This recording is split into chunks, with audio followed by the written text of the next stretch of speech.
voudrais commenter la chute de popularité d'Emmanuel Macron et mettre l'accent sur un certain nombre de contresens concernant le fonctionnement de l'écosystème politique. Et pas seulement politique, l'écosystème du pouvoir, de tout pouvoir. Lorsque par exemple on nomme un nouvel entraîneur à la tête d'une équipe, est-ce qu'il va changer toute l'équipe? Pas du tout. Est-ce que lorsque l'on nomme un cinéaste à la place d'un autre, parce qu'entre-temps l'autre a arrêté, non, on garde le casting et on voit comment le nouveau cinéaste procède. Surtout si par exemple c'est une séquelle, c'est-à-dire c'est un deuxième volet qui ne peut pas être dirigé par le même directeur, mais qui va impliquer les mêmes acteurs. Donc, est-ce que vous voyez où je veux en venir? En ce qui concerne le personnel politique, c'est la même chose. On peut nommer ou élire un nouveau président ou un nouveau Premier ministre qui va soit arriver avec sa propre équipe, qu'il a déjà formée, qu'il connaît, soit qui va, on pense par exemple à quelqu'un comme Raymond Barre qui a été appelé par Giscard, qui va devoir réorganiser un petit peu le fonctionnement, mais pas plus que ça. Quand on remplace, comme ça s'est produit à de nombreuses reprises sous la Ve République, un Premier ministre par un autre, on ne change pas forcément les ministres. Et souvent d'ailleurs, tout au plus, on les change de portefeuille. Là, ce qui s'est passé est d'une toute autre dimension. Non seulement on a un nouveau président, mais en plus, on a de nouveaux députés et de nouveaux ministres. Et des gens qui ne se connaissent pas entre eux et qui n'ont jamais exercé les fonctions auxquelles on les place. Tout à fait différent. Imaginez par exemple qu'au PSG on change d'entraîneur et que l'entraîneur dise ah ben on va changer tous les joueurs. On va remercier les joueurs existants ou pas. Alors, autrefois on avait une certaine remontation de la sociologie politique qui voulait que l'administration restât, mais que les ministres changent. Mais on s'aperçoit en réalité que ce n'est pas une bonne analyse et que le personnel politique est également relativement constant. Il peut y avoir des alternances, bien entendu, mais il y a plus ou moins toujours les mêmes personnes qui sont au gouvernement, on parle des différents ministères, et finalement il y a une certaine fixité aussi à ce niveau-là, qui est moins forte parce qu'il y a l'alternance politique qui fait que, mais néanmoins, ce sont des gens qui ne sont pas des nouveaux venus, et qui ont d'ailleurs souvent exercé certaines fonctions lors d'une alternance antérieure. Donc, le vice du fonctionnement actuel de l'institution, c'est qu'on n'a pas compris que le nouveau président devait être en mesure de conduire des hommes qui n'avaient pas forcément choisi, mais qui se connaissent entre eux. Par exemple, en prenant l'exemple de l'entraîneur, il y a l'équipe elle se connaît, mais elle ne connaît pas l'entraîneur. L'entraîneur de s'imposer. Évidemment, cette question de savoir s'imposer qui est importante. Et là, je vois une marque féminine dans le comportement de Macron. Vous savez que bon, les femmes préfèrent avoir affaire à des gens qui ne connaissent rien. C'est pour ça qu'elles préfèrent avoir des enfants, par exemple. Éduquer des enfants, voilà, on commence à zéro, tout le monde est à peu près à zéro, on prend tout le problème à la base. Et cette idée de traiter le personnel politique comme si c'était des enfants qui venaient de naître, et que l'on préférait les petits-enfants aux adolescents ou aux adultes, cette façon de dire ouais, moi je ne vais pas pouvoir m'imposer avec des gens que je n'ai pas formés, je n'ai pas éduqués depuis le départ, c'est quand même assez sidérant.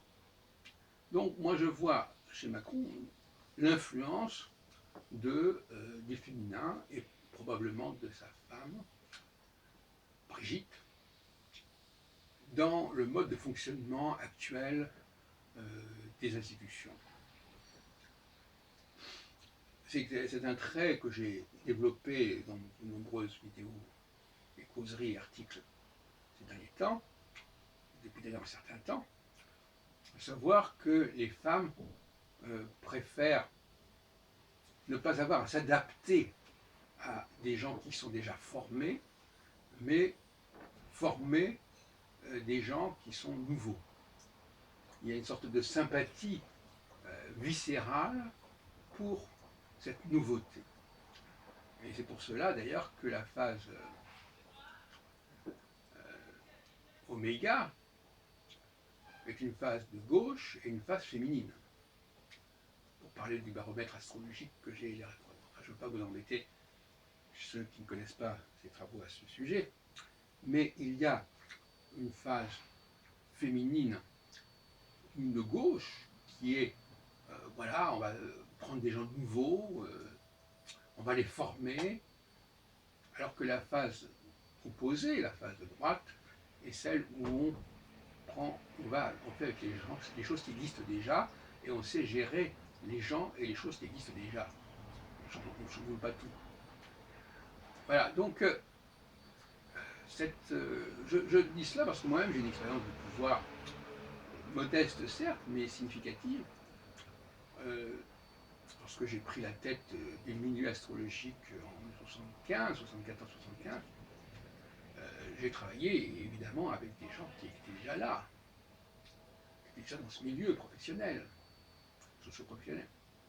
Et d'ailleurs, le paradoxe, c'est que lorsque Macron, au niveau des relations internationales, rencontre des leaders, c'est pas lui qui les a formés. Donc, apparemment, ça ne gêne pas de rencontrer des gens qui sont déjà des anciens, quand il s'agit de Poutine, qu'il s'agit de Merkel, par exemple. Et en revanche, au niveau interne, il veut travailler avec des gens que, un, il ne connaît pas, et qui, deux, ne sont pas connus, qui n'ont pas de carrière politique derrière eux, et devant eux aussi. Alors il faut distinguer, pour faire une petite formule un peu subtile, il faut distinguer les gens qui improvisent et les gens qui s'improvisent.